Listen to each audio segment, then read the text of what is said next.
JEE mains inorganic chemistry हमारा chapter है coordination compounds और हमारा टॉपिक है क्रिस्टल फील्ड स्प्लिटिंग एनर्जी और कलर ऑफ कंपाउंड्स। अगला क्वेश्चन है क्वेश्चन नंबर 145। लिस्ट 1 में हमारे पास कुछ कॉम्प्लेक्स आयन दिए हुए हैं, लिस्ट 2 में CFSE की वैल्यूज़ दी हुई हैं। 2023 का क्वेश्चन है, आपको बताना है कौन सा ऑप्शन हमारा सही है। एक बार आप इस क्वेश्चन को ट्राई करिए, उसके बाद हम आगे बढ़ते हैं। तो पिछली वीडियो में जो हमने जस्ट इसका पहले वाला क्वेश्चन किया था उसमें हमने देखा था कि CFSE की वैल्यू क्या होती है।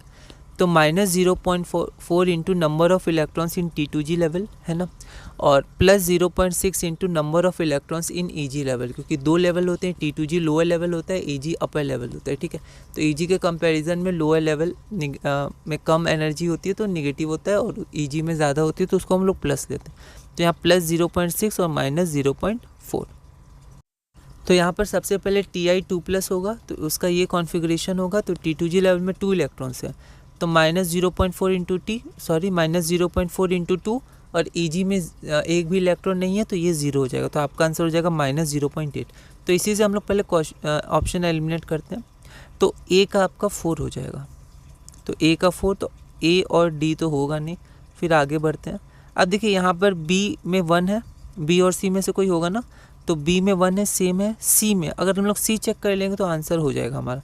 तो हम लोग पहले C चेक कर लेते हैं। ठीक है, तो क्योंकि B तो सेम आ रहा है, तो C में Mn2+ होगा, ये कॉन्फ़िगरेशन होगा, और -0.6 डेल्टा नॉट होगा। ठीक है, तो यहाँ पर देखते हैं -0.6 3 का, तो 3 का आपका C का 2 होगा, तो C का 2 किस में है, B का है, तो B सही होगा, है ना। तो ऐसे भी आप सोच सकते हैं, पर हम लोग B भी देखेंगे।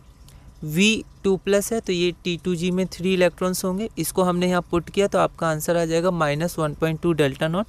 और जो लास्ट ऑप्शन है Fe3+, उसमें आपका कॉन्फ़िगरेशन हो जाएगा T2G3 और EG2, 3 इलेक्ट्रॉन्स है, तो -0.4 इंटू 3, और EG में 2 इलेक्ट्रॉन्स है, हायर एनर्जी लेवल है एज़ कम्पेयर, तो उसमें +0.6 इंटू 2, तो ये हमारा 0 आंसर आ जाएगा। ठीक है, Fe3+ में हमारा 0 आ जाएगा, D का हमारा 3 हो जाएगा, जो हमारा D का 3 होगा, तो ऑप्शन नंबर B जो हमने देख लिया था।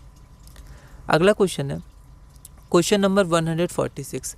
लिस्ट 1 में हमारे पास कुछ कॉम्प्लेक्स आयंस हैं और लिस्ट 2 में कलर है उनका। यह क्वेश्चन 2023 में आया था। एक बार आप इसे ट्राई करिए, उसके बाद हम आगे बढ़ते हैं। तो ये कलर के कुछ क्वेश्चंस हैं, तो इसे आपको ध्यान रखना है।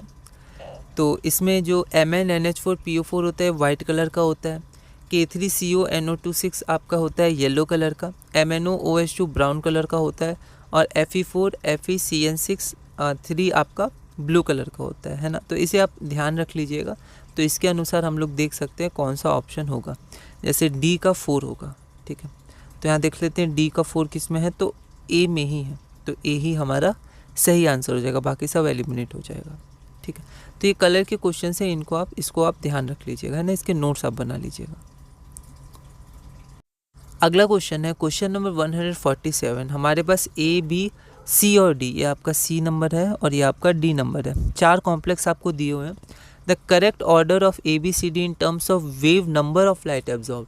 तो ये कुछ लाइट एब्जॉर्ब करेंगे, है ना। NCERT में भी इसके कुछ कॉन्सेप्ट्स दिए हुए हैं, तो ये कुछ लाइट एब्जॉर्ब करेंगे, है ना, और कलर शो करते हैं। तो यहाँ पर वेवलेंथ एब्जॉर्ब करते हैं या वेव नंबर, दोनों रिलेटेड होता है। तो यहाँ वेव नंबर के टर्म्स में पूछा गया है लाइट एब्जॉर्ब। 2024 का क्वेश्चन है। यहाँ पर आपके पास 4 ऑप्शन है। एक बार आप इस क्वेश्चन को ट्राई करिएगा, अगली वीडियो में हम इसे सॉल्व करेंगे।